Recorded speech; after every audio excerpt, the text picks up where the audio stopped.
G'day everyone, welcome to another episode of Aussie Garage. Today's episode is proudly sponsored by Optics Nanotechnologies by AutoFX WA. Optics is a 100% Australian owned and operated company, and they can supply you with all your ceramic coating and car care needs. Also, if you jump online, any purchase over $10, make sure you use the code OZG-free gift. So whether you're like us and you've got muscle cars, or you've got a street machine, or you've got a daily drive, or you've got a sports car, Optics have got you covered. They're going to keep you looking nice and shiny so everyone will notice you out on the road. And once again, big thanks for Optics Nanotechnologies by AutoFX for sponsoring Aussie Garage. So let's get stuck into this week's episode. Awesome, let's do it.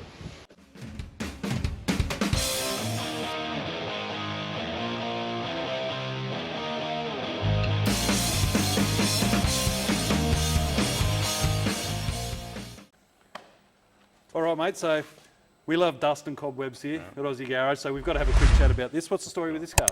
This is a 1996 R33 ST Skyline. Nice. And I've had it for many years, because I used to import cars.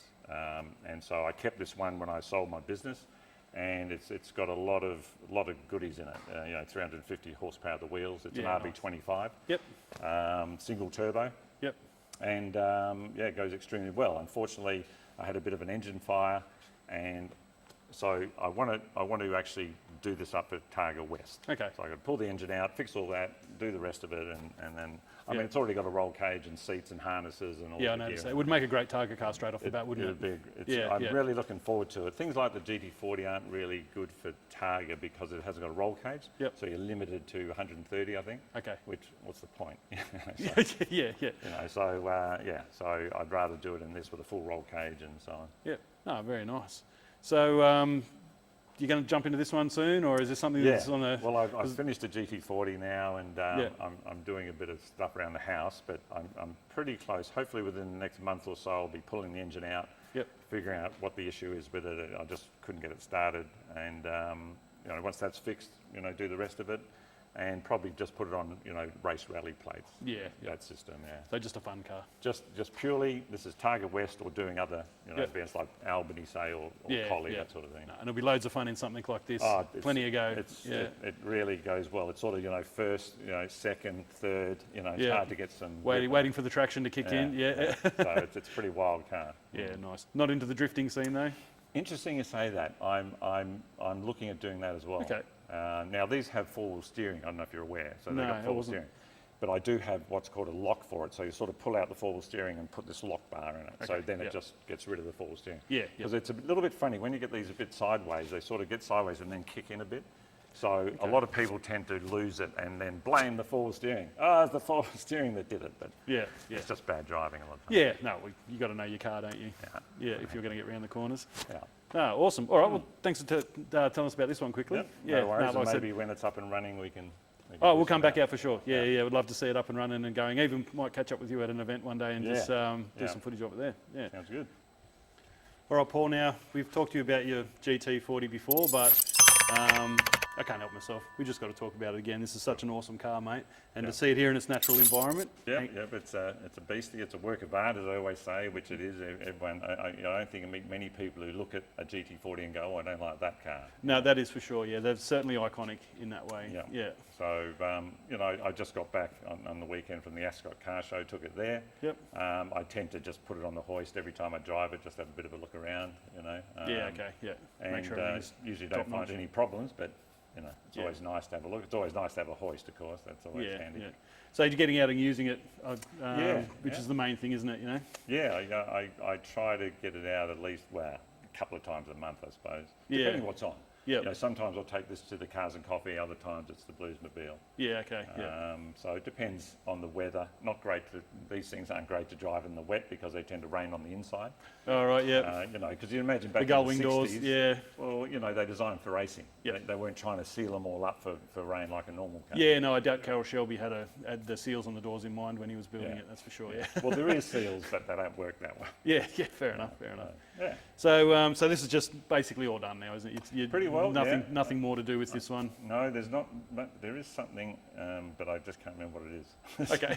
Well, it can't be that important then. I thought of it the other day, and yeah, that's right. So yeah. Anyway, you tend to always be tweaking, like all these old cars. Yeah, of course. Well, this is an old car, but it's a very highly modified car, so you tend to always be tweaking and yeah, of course. Sort of Yep. Yeah, but it's good fun to work on. Yeah, no, awesome. Now I noticed you got a mad GT40 toolbox here, and you said you just picked that up at Super Cheap one year. Well, yeah, this is probably about 2 years ago. I just saw them at Super Cheap, and they were $349, and I thought, well, got to have one of those. Yeah, it's like it matches the car perfectly. Yeah, exactly. So that was a bit of a find, and I haven't seen them advertised since. So I thought, it's always one of those things, you always grab them at the time, otherwise they disappear. Yeah, it's hard when you lose out on something when you didn't act on it straight away. And you always go, I should have bought one of those. Yeah, no, that's it. Awesome. All right, well, we don't need to talk about this much because we already have, but yeah, it's always awesome to see this thing. So, yeah. No worries. Now, you've got pinball machines. Yes, pinball machines. We're suckers for pinball machines. We've had a few guys with pinball machines, and we always end the day with having a game and checking out the old man cave. So, yeah, let's go up and have a quick look at that before we head off. No worries. Yeah, awesome.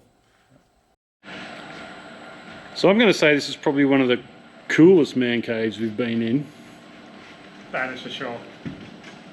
Check it out. Pinballs, PlayStations, big screen TV. Yeah. Private amenities, pool table. It's like being up in a bloody Do you ever go home? Sports club. I probably don't spend as much time here as you think I would. Yeah. But I try to. I try and I'm always flat out, and I'll go, right, I'm going to go up there and have a beer and nice. watch my TV. So this is where relax point. Yeah. I mean, No, and all your pinball machines, man, how cool are they? They're all old school, really old school pinball machines. I'm old school. Yeah. No, that's awesome to have stuff like that. Yeah, these are the machines I used to play when I was a kid. So awesome. It's a good collection there. Yeah. No, it's nice when you can bring back something from your childhood and have it in your little spot, eh? Yeah. It's funny how many memories you have of these things. Yeah. Yeah, no, it's good. And then if you get tired of looking at all the flashing lights, you just got to look over here and go, yeah, that's a pretty good view. Yeah, there's a good view from the top. Awesome. No, this is perfect.